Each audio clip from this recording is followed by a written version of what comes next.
네, 안녕하세요. 신바람 국어교실의 신바람입니다. 자, 오늘 배울 교재는요. 국어 꿈틀 문법 완성 제 5단원의 첫 번째 소단원 어문 규범 문제풀이 시간을 갖도록 하겠습니다. 자, 우리 교재 57쪽이고요. 오늘도 열심히 공부해 주시길 부탁드리면서 그럼 바로 수업을 진행하도록 하겠습니다.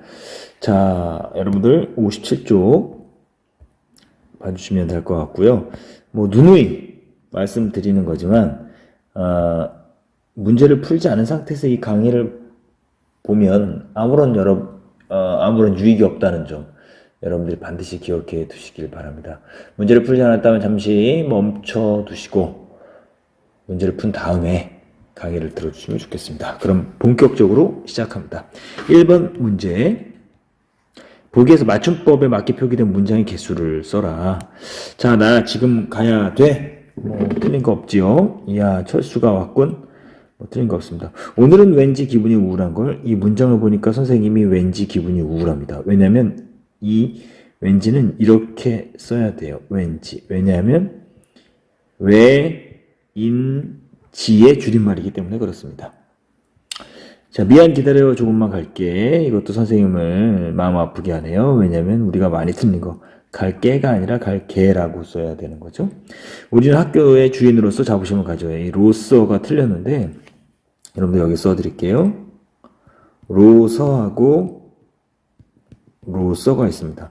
이 로서는 자격을 의미하는 거고요. 로서는 수단이나 어떤 방법을 의미하는 겁니다. 자, 버스로서 학교에 갔다라고 할 땐 로서가 맞고요. 학생으로서 공부를 열심히 해야 된다. 어떤 자격을 나타낼 땐 로서로 사용해야 됩니다. 그렇기 때문에 여기는 로서, 학교의 주인으로서라고 해야 되는 거죠. 그래서 맞춤법에 맞게 표기된 문장의 개수는 2개이기 때문에 2번이 정답입니다. 2번, 맞춤법에 맞는 표기. 이런 것들은 여러분들이 자꾸 이제 눈에 익히는 태도가 필요합니다. 자, 김치찌개 맛있죠? 선생님도 김치찌개 좋아하는데 김치찌개는 아이게라고 해야 되고요. 육개장은 이게 아닙니다. 이게 육개장이라고 해야 되죠. 초생딸이 아니라 초승달이라고 해야 되고 발자국 맞습니다. 혹시 뭐 발자욱 아닙니까? 라고 하는데 발자욱은 틀린 말이에요. 4번이 맞는 거고 구렛나룻 틀렸어요.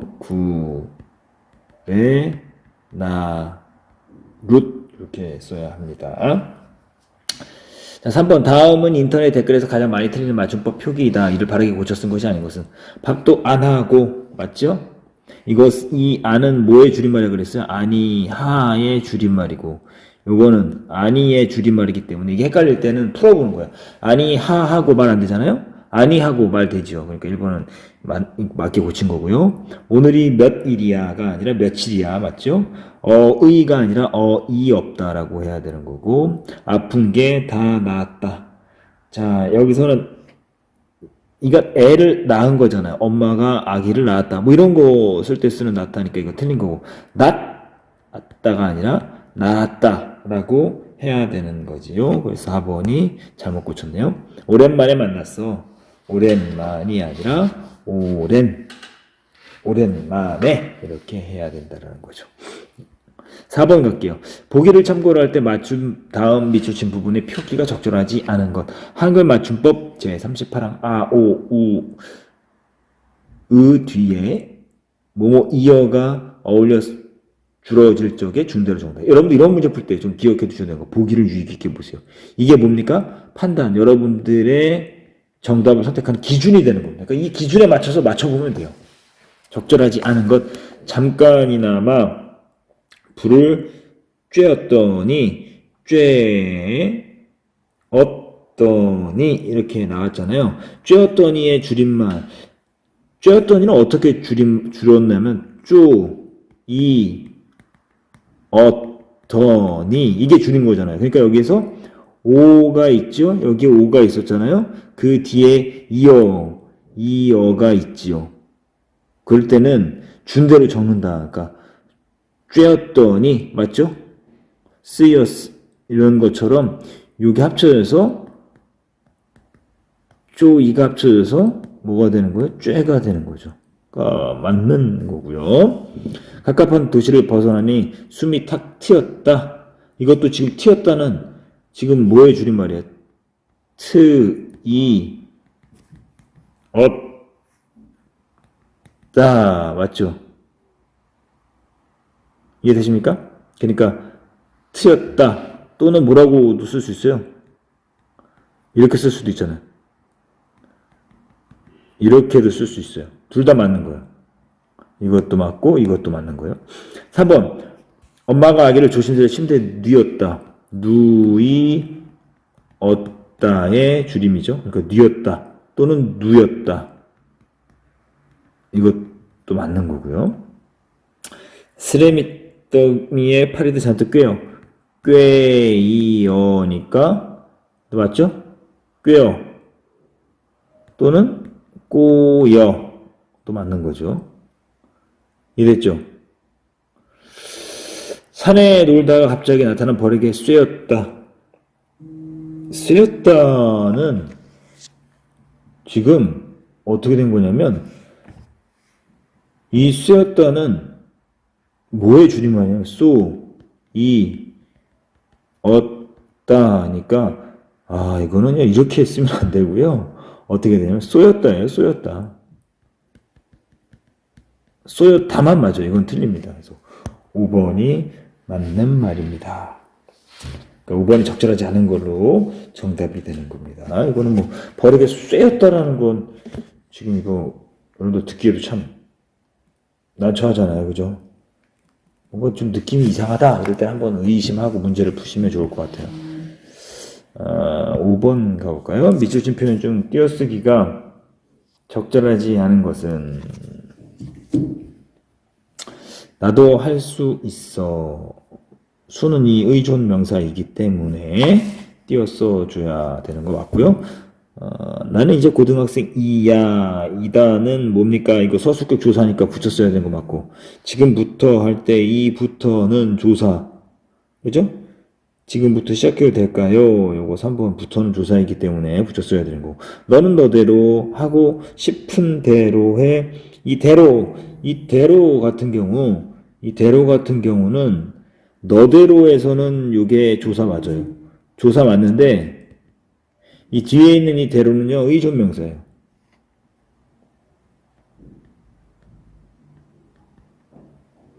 그렇기 때문에 띄어써 줘야 됩니다. 4번이 틀린 거예요. 공부를 시작한 지 요거 의존명사예요. 지 의존명사이기 때문에 안마가 띄어쓰는 거 맞습니다. 참 어렵죠. 하지만 여러분들이 보고 자꾸 익히다 보면 여러분들께 될 겁니다. 기억해 두시면 좋을 것 같아요. 다음 대화에서 학생의 대답으로 적절하지 않은 것은 예전에 어떤 영화에서 여주인공이 젓가락은 시옷받침인데 왜 숟가락은 디귿받침이하고 물어보는 장면이 있었습니다. 한글 맞춤법 규정과 관련하여 숟가락을 술가락으로 적지 않은 이유에 대해 설명해 볼까요? 자, 이 부분 여러분들이 좀 잘 기억해 두시면 좋을 것 같은데 대답으로 적절하지 않은 거 좀 어려운 겁니다. 원래는 이게 왜 그러는 거냐면 쉽게 먼저 설명을 드리면 이 젓가락은 원래 저 플러스 가락이에요. 그래서 이 저 가락이라고 할 때 여기서 발음을 원활하게 하기 위해서 그 사이시옷 현상이 일어나서 이것을 젓가락이라고 씁니다. 이해되셔요? 근데 지금 그 숟가락 같은 경우 그러니까 이게 지금 1번부터 천천히 보도록 할게요. 1번부터 숟가락은 밥 한 술과의 술 플러스 가락이 결합하면서 술 플러스 가락의 술이 숯으로 소리가 나는 것입니다. 여기 한글 맞춤법 7항에 나와 있는 해설을 참조한 건데요. 이게 맞는 말입니다. 2번 볼게요. 맞춤법 규정에는 끝소리가 리을인 말과 다른 말이 어울릴 적에 리을 소리가 디귿 소리가 나는 것은 디귿으로 젖는다. 그러니까 이게 원래는 술 플러스 가락인데 술가락 이게 발음하는 것보다 숟가락이라고 해서 늘어지지 않게 발음하는 것. 그러니까 이게 뭡니까? 디귿 소리라는 것은 디귿으로 적는다. 이것은 29항 한글 맞춤법 29항에 나와 있는 내용인데 맞는 말이고요. 요컨대 술가락은 발음하기 어려우므로 아까 말씀드렸었죠. 술 이렇게 길게 늘어지잖아요. 우리는 이제 발음에서 길게 늘어지는 것을 별로 이게 좋지 않아요. 그렇기 때문에 그 짧게 끊기 위해서 뭡니까 사이시옷 넣기도 하고 이렇게 디귿으로 발음하기도 합니다. 발음하기 쉬운 그래 발음하기 어려우니까 발음하기 쉬운 자음으로 바뀌는 현상이 일어나 숫가락으로 변하는 것입니다. 맞는 말이고요. 4번 받침의 디귿이 소리나는 것들은 디귿으로 적는 것과 관련된 것인데요. 비슷한 예로 바느질과 고리가 합성된 반짓고리 원래 반질이라고 해야 되는데 반짓고리로 짧게 발음하면서 더 발음을 잘할 수 있게 한다라는 게 한글맞춤법 29항에 나와 있는 거니까 이것도 맞는 말. 5번 틀렸어요. 한편 젓가락은 저 플러스 가락으로 저가 고유어인지 한자어인지 명확하지 않은 사이시옷을 붙인 표기다 라고 명확하지 않아서 그 사이시옷을 붙이는 게 아니라요. 이게 그 한글 맞춤법 제 30항에 보시면 순 우리말이거나 한자어이거나 순 우리말과 결합할 때 앞말이 모음으로 끝나고 뒷말의 첫 소리가 된 소리로 나기 때문에 까락 저 플러스 가락이지만 발음할 때는 까락 이렇게 되잖아요. 된 소리잖아요. 된 소리이기 때문에 사이시옷을 뭐한다? 붙인다라는 거예요. 그러니까 명확하지 않아. 이 말이 틀린 거예요. 근거가 명확하게 있는 겁니다. 명확한 근거를 갖고 이야기하는 거기 때문에 사실은 좀 쉽진 않지만 근거를 잘 여러분들이 활용하신다 그러면 5번이 틀렸다는 것을 알 수 있습니다. 자, 59쪽을 가볼까요? 자, 보기의 내용을 참고할 때 표준어가 아닌 것은 자, 기술자에게는 장이 그 외에는 쟁이가 붙는 형태의 표준어를 삼는다. 양성모음이 음성모음으로 바뀌어 굳어진 단어들은 음성모음의 형태를 표준어로 삼는다. 수컷을 나타내는 접수사 수로 통일한다. 거센 소리나 된 소리 앞에서는 밑을 위로 통일한다. 이렇게 말을 하고 있어요. 자, 그래서 자, 지금 보시면 자, 여기 있는 기준을 가지고 이제 판단하면 돼요. 수놈, 수컷을 나타내기 때문에 수놈이라고 쓰고 발음 순놈이라고 발음을 할 수 있겠죠. 맞고요. 삼춘. 이거는요. 이게 지금 보세요. 이거는 지금 이거하고 볼 때, 이 부분하고 볼 때 되게 맞는 것 같죠. 양성 모음이 음성 모음으로 바뀌어 굳어진 단어 삼촌이라고 하는 게 맞죠. 이거 잘못 발음하는 거죠. 표준으로 삼지 않습니다. 이 표준어 아닙니다. 자, 위체 같은 경우는 치읓이 이게 뭐예요? 거센 소리잖아요. 그러니까 위로 통일한 거고. 땜장이 떼우는 일을 전문적으로 하는 사람이기 때문에 장이 멋쟁이는 그냥 뭡니까? 어떤 그 습성을 갖고 있는 것 기술자가 아니기 때문에 쟁이가 붙는 거 맞죠? 2번이 틀렸다라는 거 알 수 있습니다. 자, 다음 중 보기에 미추신 경우에 해당하는 복수 표준어의 예를 적절한 거. 이렇게 여러분들 보시면 문법 문제는 이렇게 보기가 나오고요. 이 보기를 기준으로 삼아서 답지를 해석하라는 거예요. 그러니까 이게 크게 어려운 게 없는 겁니다. 그래서 문법에 대한 기본적인 규칙들을 여러분들이 잘 기억해 두시고 그걸 바탕으로 보기를 활용해서 그것을 판단의 기준으로 삼아서 답지를 골라내는 능력, 그게 여러분들의 어떤 실력을 향상하는 데 도움이 될 거예요. 자, 실제 쓰이는 말과 규범상의 표기 사이의 괴리가 컸던 36개 단어가 표준어로 등재됐다. 이번에 표준어로 확정된 39개 항목은 크게 세 부류다. 첫째, 기존 표준어 외에 같은 뜻으로 많이 쓰이는 말을 복수 표준어로 인정한 경우. 둘째, 기존 표준어로 규정된 말과는 뜻이나 어감 차이가 있어 별도 표준어로 인정한 경우. 마지막으로 지금 미추친 경우라 그랬으니까 이게 중요한 거예요. 마지막으로 이 부분 유의 깊게 봐야 되겠죠. 기존 표준어와 다른 표기 형태가 실생활에 자주 표기되는 말을 표준어로 인정하기로 했다라는 거죠. 자, 그래서 자, 맨날 기존 표준어 만날 이런 경우, 그리고 3번 복숭아뼈, 예전에는 복사뼈 이런 경우는 기존 표준어와 같은 뜻으로 사람들에게 많이 쓰이는 말을 표준어로 인정하게 된 경우니까 마지막의 경우는 아닌 거고. 마지막 경우가 아닌 거죠. 그리고 이번 짜장면 기존 표준어는 자장면. 사람들이 뭐합니까? 실생활에 짜장면이라고 많이 했잖아요. 그죠? 그러니까 이게 2번이 맞는 거고 4번 먹거리. 원래 먹을거리라고 그랬는데 먹거리라는 것은 기존에 먹을 만한 것을 의미하는 먹을거리와는 달리 이건 뭡니까? 먹을 만한 음식이지만 이거 먹거리는 그냥 먹는 음식을 통칭하는 것. 의미가 다른 것. 그죠? 그러니까 이게 이제 둘째의 경우가 되는 거고, 개발, 세발, 기존 표준어는 괴발, 세발. 이제 기존 표준어 개발은, 그 개발, 세발은 뭐예요? 고양이의 발과 개의 발처럼 아무렇게나 쓴 글씨를 뜻한다. 요게 이제 개발이에요. 그러니까 고양이가 쓰는 것처럼, 개가 쓰는 것처럼 아주 개판이다. 뭐 이런 뜻인데, 이것은 개발 세발은 보니까 개의 발과 새가 쓴 것처럼 아주 막 쓴 글씨다. 이렇게 한 거기 때문에 지금 의미가 새롭게 추가된 표준어다. 라고 말씀드릴 수가 있습니다. 4번 다음에서 표준어를 모두 찾아 쓰시오. 노을, 때깔, 심부름, 볼때기, 쇠양지, 외우다, 괴팍하다. 표준어를 모두 찾았다. 여기서 보니까 노을 맞죠? 노을, 그리고 외우다, 그리고 괴팍하다. 이렇게 되는 거. 때깔이 아니라 뭡니까? 때깔, 심부름꾼, 볼때기, 생쥐. 이렇게 써야 되는 거죠. 이거는 외다도 복수 표준어가 되는 거고, 노을 복수 표준어가 되는 겁니다. 자, 4번 가볼게요. 다음 제시된 외래어의 표기 원칙과 그 예가 바르게 묶인 것. 국어에서 현재 쓰이는 24개의 자음과 모음으로만 표기한다.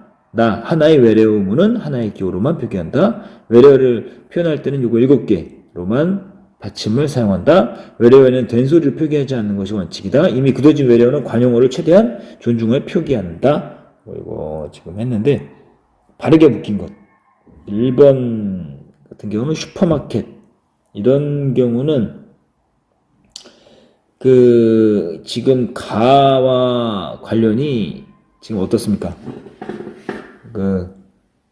없는 거죠. 가와 관련이. 지금 1번은 뭐에 어울리는 거냐면 1번은 지금 다에 어울리는 7개의 받침이 안 되는 거죠. 그리고 커피숍. 이것도 지금 다의 예죠. 가스하고 가스. 된소리를 표기하지 않는 예이기 때문에 라가 되는 거고요. 프라이하고 후라이. 이 경우는 지금 뭡니까? 1음문과 1기호의 원칙. 하나의 기호로만 표기한다. 이건 나의 경우가 되는 거고, 카메라하고 캐머로 외래어의 관용을 존중하여 표기한다. 이것은 보면 카메라라고 우리가 써왔으니까 5번이 맞는 말이죠. 자, 이제 5번 가볼게요. 보기를 참고하여 사람 이름과 지역 이름의 로마자로 표기할 때 적절한 거. 표기상의 유의점. 이거 보기를 잘 보시면 돼요. 고유명사의 첫 글자는 대문자. 인명의 성과 이름의 순서로 쓰고 이름을 붙여 쓰는 것을 원칙으로 하지만 음절 사이에 붙임표를 쓰는 것도 허용한다. 붙임표. 도, 시, 군, 구, 면, 리, 동 행정구역은 구역 단위와 가는 각각 도, 시, 군, 구 이런 식으로 쓴다. 그리고 그 앞에는 붙임표를 넣는다.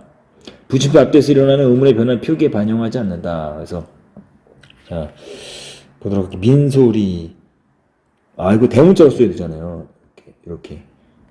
민, 소, 붙임표시 넣어서 리, 뭐 이렇게 해도 되고, 혹은 민, 소리, 이런 식으로 해도 되고요. 안성기, 지금, SEONG, SEONG,